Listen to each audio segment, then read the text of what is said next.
Weather conditions can make such a difference in your images, and you're thinking the title says auto bracketing, but it actually is about auto bracketing as well. The weather conditions that we had recently, we now have grey days. Today's quite bright, but we've mainly had grey days. We never got the snowfall or as much of it as the rest of the UK did. But on Tuesday morning there was fog on the hills close to me, and that's the first time we've had fog there in ages. We hardly get any fog in this area. So I ran up as soon as I noticed that there was fog. I grabbed the camera and went straight up the Carrick Hills and started taking photographs. And what this video is actually about is about exposure bracketing. And when I went up, I didn't grab all my equipment, so I couldn't have made a video there. And I'd have loved to have made a video with the conditions that were there.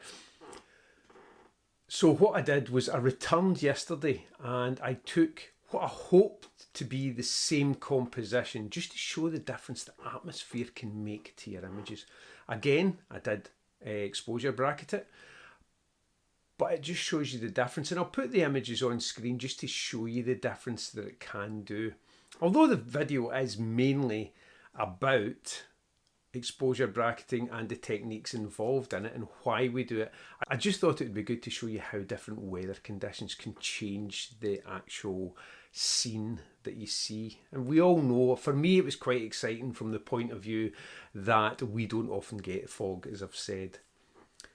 Another thing for the video is there's a print giveaway, and I'll give more information in that later in the video, but there's a print giveaway, a choice of 2 prints depending on what one the winner actually receives. So there'll be more information during the video for that as well.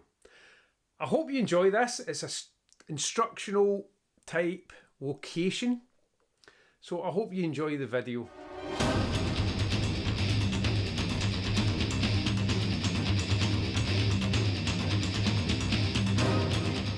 So why do we exposure bracket? We exposure bracket so that we can gain the most amount of information from a scene. Unlike this image here, which could have been taken in one shot, but what we do is you take a shot at the optimal exposure, then expose for the highlights, and then expose for the shadows. That way, when it comes to the processing of the images, we have the most information available to us. You'll find you'll do it mainly for high contrast scenes though. Auto exposure bracketing can normally be found in your menu under the camera tab. And if you go down to auto bracketing and then choose the number of shots that you want, and each camera will differ in this. For example, the Nikon Z7 goes up to 9, and then the increments. And for this again, this is either in halves or thirds. It's your choice how you set this up. And with the Nikon Z7, I then go into continuous shooting and H. And then select 2-second timer. And for me, I make sure and click OK so that it's all set up, and that's it, ready to go. The main thing I come down for was to look at the exposure bracketing on that tree and also focus stacking at the same time. But in my way up, I've noticed other trees that I want to go and shoot, so the video's kind of taken another turn, although it will still show exposure bracketing. But what I'll do is I'll go in and I'll look at these other trees. They're a wee bit down the hill there, and if they work, I'll put them in the video as well. If they don't, I'll just show you the images at the end. It's an uninspiring location really, but it was this tree itself that I get drawn into, and as you'll see in the final image as well, you'll see why I was drawn into it. So I'm going to take a couple of shots just now, just with everything going on in the background. I'm also going to exposure bracket them as well, so that you can see how that works. And along with the rest of the video, you'll see other exposure bracketing. We've got grey days just now, so it's not really the best to show you the dynamics that you can get with exposure bracketing, but for this one I'm going to do it and see if I can replicate the shot that I took the other day. For the first part of this, I'm going to focus on the closest part to me, which is over here. I'm not going to worry about the foreground here. I'm going to focus there, then I'm going to go for the middle of the tree, and then I'm going to go for as far as I can within the frame. But I'm going to exposure bracket all of these. So I'm going to use back button focus for this, because I'm still undecided whether I prefer back button focus. Do that, then zoom in with the camera, back button focus, timer's on.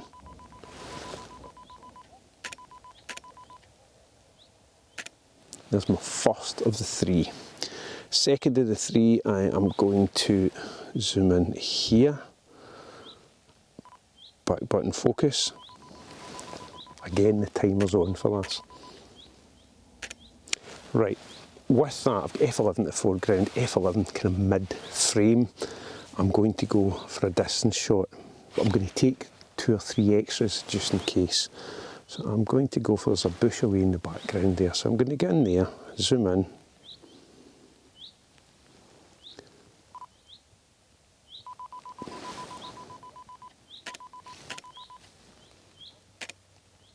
I thought I'd be the only one up here today. There's actually more people up here walking their dogs. As you can see, it's quite a grey day, and you'll see with the photographs as well, it's quite a grey day.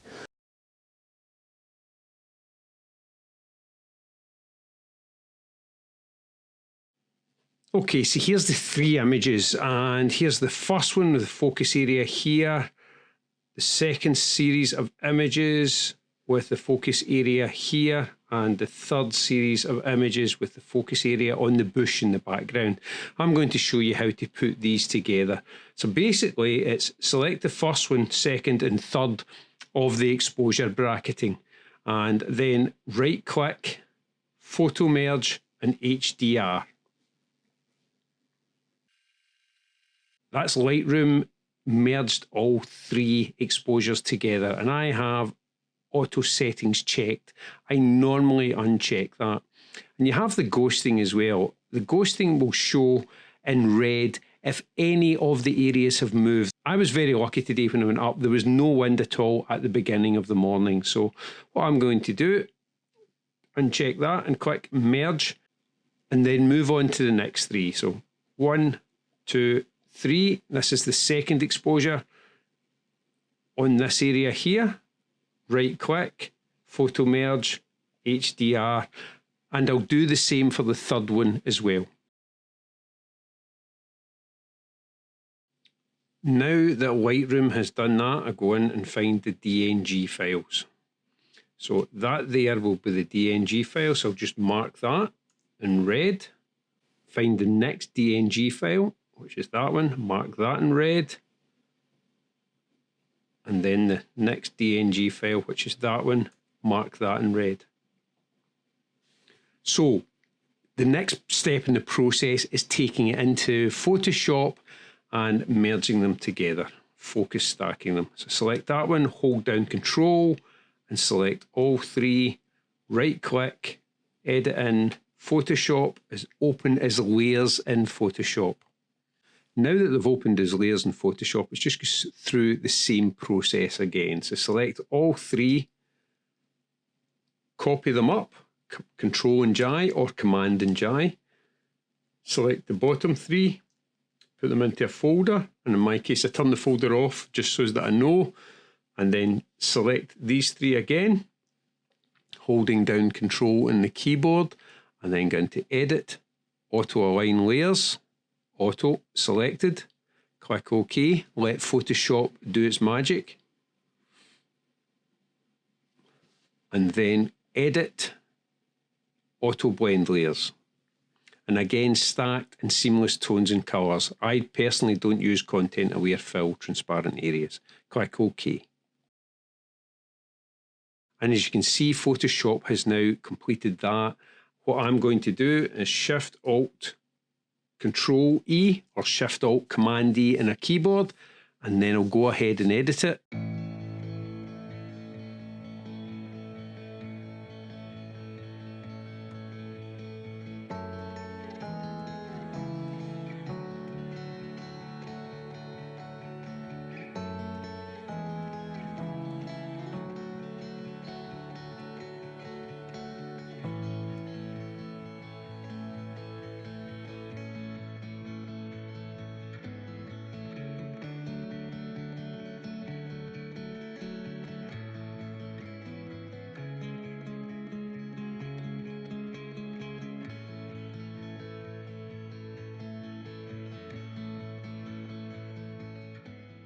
These are the two prints that you're going to have a choice of, either print A or print B.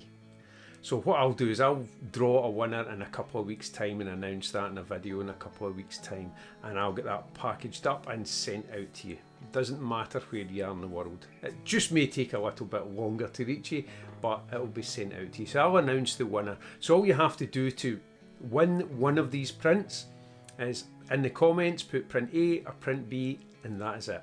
Hopefully you enjoyed that video, and as you saw, the conditions that I didn't really touch on too much let you see how that's quite a plain landscape up there. There's a lot of intimate detail with the trees up there, but it's quite a plain landscape. It's got quite an open view for it. When it comes to composition, it's more tighter compositions up there. Yes, I would get some really nice panoramas from up there of the setting sun, but mainly it was the fog that changed how I actually looked at that area. And I know I'll keep diving back up there. The trees that I did go to shoot need fog. I did really need fog to shoot them. The compositions are not there. Again, they're more intimate compositions, but they're not there without the fog. I do think with the fog though, they would be really nice to photograph as well. Thanks very much for watching. Remember, stay safe, and I'll see you in the next video. It's just such a difference when there is no fog.